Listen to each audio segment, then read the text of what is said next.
Sir నిజంగా ఆశ్చర్యం వేస్తా ఉంది సార్. అప్పట్లో నాన్నగారు, తాతల గారి కాలంలో ఇంటి నిండా మేమే నలుగురు సంతానం. కానీ సంతానం వచ్చేసేసి ఇప్పుడు తగ్గిపోతూ ఉంది. ఇప్పుడు నాకు ఇద్దరైతే చాలు అని చెప్పేసి నేనున్నాను. కొద్దిమంది ఒకరు కూడా వద్దు అనే అనుకునే వాళ్ళు ఉంటారు. కొద్దిమంది పిల్లలు పుట్టాలంటేనే పుట్టలేని పరిస్థితి ఉంది. సో ఎందుకు అసలు ఈ శృంగార జీవితం అనేది సామర్థ్యం తగ్గిపోవడానికి రీజన్ ఏంటి ఒకప్పటికి ఇప్పటికి?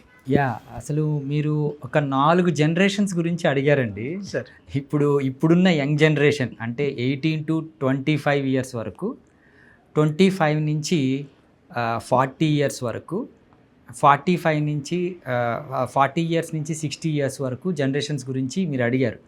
అందరిలో ఈ సెక్షువల్ ప్రాబ్లమ్స్ అంటున్నారు. అంటే సెటిల్ అయిన తర్వాత శృంగార జీవితంలో ఇబ్బంది పడి ముందు పెళ్లి కాక ముందు ఈ ఎరెక్టైల్ డిస్ఫంక్షన్ కానీ సెక్షువల్ డిస్ఫంక్షన్స్ కానీ ఉంటున్నాయని, ప్లస్ పెళ్ళైన తర్వాత ఆ సాంసారిక జీవితాన్ని సరిగా గడపలేక అండ్ అన్ని సెటిల్ అయిపోయి రిటైర్మెంట్ ఏజ్లో కూడా ఈ అంగస్తమన ప్రాబ్లంతో ఉన్న వాళ్ళ గురించి మీరు అడిగారు.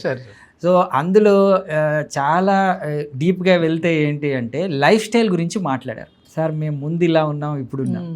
సో మనం మీరు అన్నట్టు ఒక 30 ఇయర్స్ ముందుకు వెళ్తే అంటే 2000కి ముందు 1980s ముందు మన పేరెంట్స్ కానీ వాళ్ళ తాతలు కానీ ఎలా ఉండేవాళ్ళు, ఫిజికల్ యాక్టివిటీ అంటే లైఫ్ స్టైల్లో ముఖ్య భాగం ఫిజికల్ యాక్టివిటీ.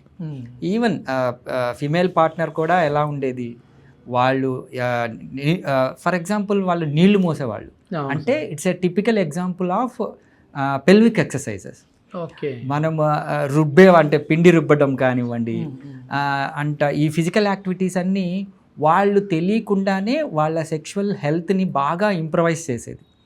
అంటే ఫర్ ఎగ్జాంపుల్ మనకి ఒక 1 కిలోమీటర్ నడవాలంటే ఇప్పుడు జాగింగ్ అని విడిగా టైం పెట్టుకొని వెళ్తున్నాం, కానీ ర్యాపిడో బుక్ చేసుకుంటాం. ఈ రోజుల్లో సింపుల్గా మనం ర్యాపిడో బుక్ చేసుకోవటము, ఇక్కడి నుంచి అక్కడ ఓన్ వెహికల్లో తీసుకొని వెళ్తున్నాం. సో ఫిజికల్ యాక్టివిటీ బాగా తగ్గిపోయింది. సో మన దైనందిక జీవితంలో ఈ లైఫ్ స్టైల్ యాక్టివిటీలో ఫిజికల్ యాక్టివిటీ తగ్గిపోవడం వల్ల ఏమవుతుందంటే మెయిన్గా మనం యాజ్ అ సెక్షువాలజిస్ట్ నేను మెయిన్గా చెప్పాల్సింది ఈ పెల్విక్ మజిల్స్ చాలా సెడెంటరీకి వచ్చేస్తాయి. అంటే ఒక సుప్తావస్థలోకి వెళ్ళి కరెక్ట్ టైంలో పని చేయకుండా అయిపోతుంది. అండ్ ఫుడ్ యాక్టివిటీస్ మీరు అడిగారు సార్, ఈ విధంగా మైదా పిజ్జా బర్గర్లు తింటా ఉన్నారు కాబట్టి వీళ్ళకి పిల్లలు పుట్టలేదు అంటున్నారు. ఆశ్చర్యంగా ఉంది సార్.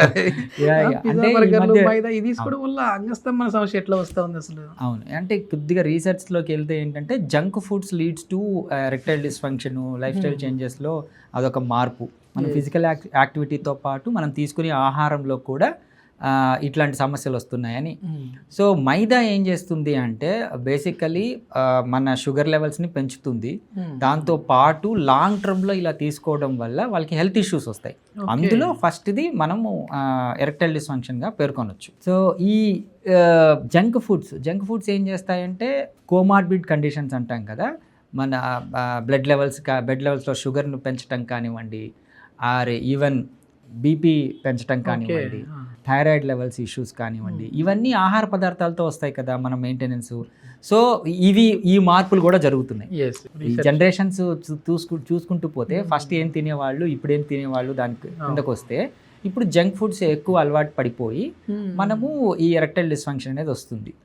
అండ్ ఈ ఫిజికల్ యాక్టివిటీలో మనం అన్నట్టు ఈ ర్యాపిడోస్ కానివ్వండి, అసలు ఫిజికల్ యాక్టివిటీ లేకపోవటం కానివ్వండి, ఈవెన్ ట్యాప్ తిప్పితే వచ్చేస్తున్నాయి వాటర్. ఆ రోజుల్లో మనం మోసేవాళ్ళం, బాగా బావి దగ్గరికి వెళ్ళి ఇట్లా తోడుకునే వాళ్ళు సార్ అప్పట్లో. సో ముఖ్యంగా physical activity, food and sleep ఏంటి, ఈ రోజుల్లో మనము సోషల్ మీడియా కావచ్చు, వర్క్ షిఫ్ట్లు కావచ్చు, ఇవన్నీ ఏంటంటే మన స్లీప్ సైకిల్ని మన సర్కాడియం రిథమ్ అంటాం. అంటే స్లీపు 6 గంటలకు పండుకొని 6 గంటలు లేసే కల్చర్ పోయింది. నైట్ అవుట్లు చేయటం కానివ్వండి, నైట్ అవుట్ చేయడానికి తినడం కానివ్వండి, షిఫ్ట్లు కానివ్వండి, అండ్ ఈవెన్ ఇంటరాక్షన్స్ కూడా, రిలేషన్షిప్లో ఇంటరాక్షన్స్ కూడా కపుల్స్ ఒకళ్ళేమో మార్నింగ్ షిఫ్ట్ ఉంటారు, ఇంకోళ్ళేమో నైట్ షిఫ్ట్లు ఉంటారు. సో వాళ్ళిద్దరి మధ్య సరిగ్గా కుదరకపోవటం, ఇవన్నీ కూడా ముఖ్యంగా లైఫ్ స్టైల్ యాక్టివిటీస్ అన్నీ కూడా మన ఫిజికల్ హెల్త్ మీదే కాకుండా సెక్షువల్ హెల్త్ మీద కూడా పడుతుంది. సో ఇవన్నీ కరెక్ట్ చేసుకోవాల్సి వస్తుంది. అంటే మామూలుగా మీరు ఇందాక మాట్లాడుతూ కొన్ని ఫిజికల్ యాక్టివిటీస్ చేయడం వల్ల పెల్విక్ రీజన్లో ప్రెజర్ పడి అక్కడ ఒక ఎక్సర్సైజ్ లాగా అయిపోతుంది అంటున్నారు Yes. కదా. అంటే ఇప్పుడు కొత్తదనానికి ఇప్పుడు వస్తే అది కీగల ఎక్సర్సైజ్ అన్నట్టుగా ప్రాచుర్యం పొందుతా ఉంది. అవును సో ఈ రుబ్బురోలు వేసి మంచి ఇట్లా రుబ్బేవాళ్ళు. అవును. సో ఇప్పుడు దాన్ని వచ్చేసేసి అవును. ఎక్సర్సైజ్ చేయండి అని చెప్పేసి ఆన్లైన్ కోర్సులు కావచ్చు లేదంటే ఆఫ్లైన్ కోర్సులు కావచ్చు చేస్తా ఉన్నారు. అవును. ఇది ఎంత ఇంపార్టెంట్ సార్ మన సెక్స్ లైఫ్ కి? సో ఇప్పుడు మీరు కీగిల్స్ ఎక్సర్సైజ్ అన్నారు కాబట్టి పెల్విక్ మజిల్ స్ట్రెంథనింగ్ కోసం చేసే ఎక్సర్సైజెస్ అవి. సెక్షువల్ డిస్ఫంక్షన్స్లో మనం కేటగరైజ్ చేసుకుంటే మేల్లో ఈ ఎరెక్టైల్ డిస్ఫంక్షన్ కావచ్చు, అంటే పురుషాంగ స్తంభన లోపాలు కావచ్చు, ప్రిమెచ్యూర్ ఎజాక్యులేషన్ అంటే శీఘ్రస్ఖలనం కావచ్చు, పర్ఫార్మెన్స్ యాంగ్జైటీ, ఇవన్నీ కూడా మనకు అంగానితో పాటు పెల్విక్ మజిల్స్ అంటే పెల్విక్ గడ్డలు ఉంటుంది కదా, మన నడుము మజిల్స్లో ఏవైతే ఉంటాయో వాటి మీద ఇంపాక్ట్ ఉంటుంది. సో ముఖ్యంగా ఈ పెల్విక్ మజిల్స్ స్ట్రెంథనింగ్ చేసుకోవడం వల్ల ప్రిమెచ్యూర్ ఎజాక్యులేషన్ని మనము అవాయిడ్ చేయొచ్చు. అంటే ఈజీగా శీఘ్రస్ఖలనాన్ని మనము హోల్డింగ్ కెపాసిటీ అనేది పోతుంది. అంటే ఒకసారి అంగం స్తంభించిన తర్వాత ఎక్కువసేపు రాపిడికి గురి చేయక ముందే స్ఖలనం అయిపోతూ మనకి అంగస్తంభన రాదు. సో ఈ ప్రిమెచ్యూర్ ఎజాక్యులేషన్ తగ్గించడానికి మనం పెల్విక్ ఎక్సర్సైజెస్ కొన్ని ఎక్సర్సైజెస్ చెప్తాం. సో అవి పాత రోజుల్లో ఏంటి అంటే ప్రతి ఒక్కళ్ళు అది ఎక్సర్సైజ్ సెక్స్ కోసమే అని కాకుండా వాళ్ళ బాడీ మెయింటెనెన్స్ కోసము, వాళ్ళ పనుల కోసం బాగా ఇన్వాల్వ్ అయిపోయి పెల్విక్ స్ట్రెంథనింగ్ ఉండేది.